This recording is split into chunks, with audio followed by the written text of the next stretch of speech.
Je m'appelle Hamadi Diop, Gandrad Hamadi Haddoui. Je suis membre de l'association Bagne 2030. Donc je suis là juste en train de couvrir un certain nombre d'activités de Bagne 2030 au niveau de la ville de Bagne. C'est le 21 octobre 2022.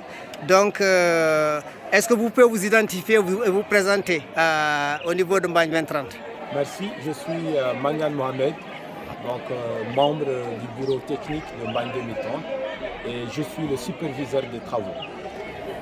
Donc vous êtes là depuis combien de temps en Bagne? Nous sommes là depuis 4 jours, donc 2 jours de préparation et 2 jours de consultation. Et quelles sont les activités que Bagne 2030 est en train de mener ici même dans la ville de Bagne? Globalement, une activité de reboisement au profit de 480 foyers et une activité de caravane au profit des Bagnois et des Bagnoises, dont toutes les spécialités sont représentées. Et depuis hier jusqu'à présent, est-ce que vous avez une idée du nombre de personnes qui ont été consultées? Honnêtement, non. Est-ce que vous avez une idée du nombre de disciplines qui sont là à Bagne en termes de consultation médicale? Je sais qu'il y a des dentistes, mais quels sont les autres types de consultations que l'équipe est en train de faire ici à Bagne? Très bien, nous avons la petite chirurgie, nous avons la chirurgie dentaire, nous avons aussi ORL, tout ce qui est en rapport avec le visage, OI, etc. Nous avons aussi l'ophtalmologie, nous avons la médecine générale, tout ce qui est en relation avec les douleurs, les maux de tête. Nous avons aussi dépistage sur le diabète, où vraiment des techniciens sont là. De tension, on appuie aussi beaucoup de prélèvements avec des patients. Donc sans oublier aussi la pharmacie et surtout l'appui aux enfants, la pédiatrie qui a vraiment suscité une très forte demande.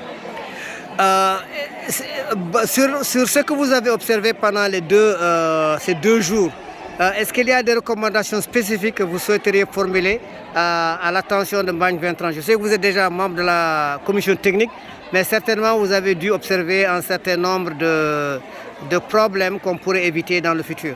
Très bien.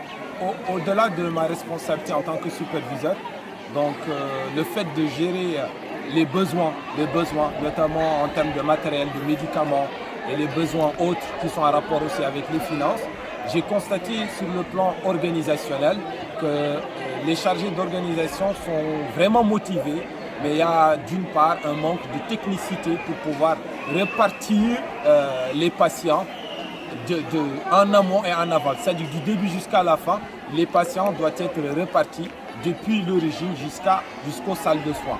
Deuxièmement, c'est peut-être par rapport à la culture de la caravane. Des gens ont passé plusieurs années sans se faire, par exemple, dépister ou n'ont pas bénéficié des soins gratuitement.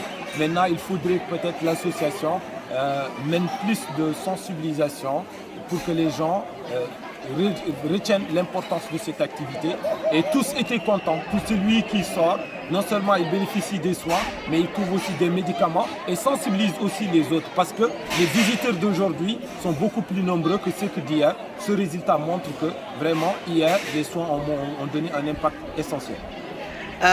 Donc, M. Mangan, en tout cas, je vous remercie vivement du fond du cœur. C'est Mohamed Mangan, c'est ça? C'est Mohamed Mangan. Voilà. Juste un dernier mot, de prêter attention aux personnes en situation de handicap, notamment les personnes âgées et les enfants.